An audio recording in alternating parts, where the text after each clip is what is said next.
Present continuous tense, यालाच चालू किंवा अपूर्ण वर्तमान काळ म्हणतात. यासाठी फॉर्म्युला आहे S plus am is are plus verb plus ING plus object plus complement. आपण एक एक्झाम्पल पाहूया. I am painting a picture.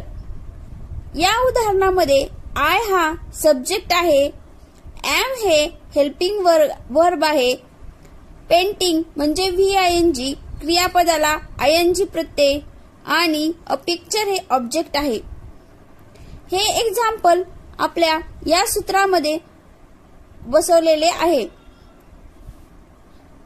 I साठी आपण एम वापरतो, एकवचन जर असेल तर इज वापरतो आणि अनेकवचन जर असेल तर आर वापरतो. आता एक्झाम्पल पाहूया. शी टीचेस ग्रामर. हे आहे आपले सिंपल प्रेझेंट टेन्स मध्ये. तर आपल्याला याचे प्रेझेंट कंटिन्युअस टेन्स मध्ये रूपांतर करायचे आहे.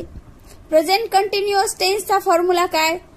S plus am is are plus V plus ING plus object plus complement यामध्ये ठेवून घेऊया.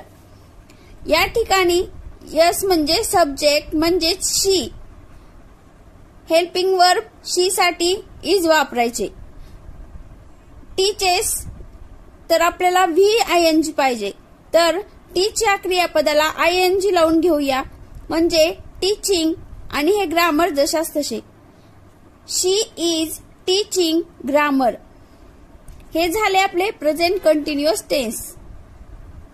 तर हे अफर्मेटिव्ह म्हणजेच होकारार्थी वाक्य आहे. तर याच वाक्याचे आपण नकारार्थी करून घेऊया. She is not teaching a grammar.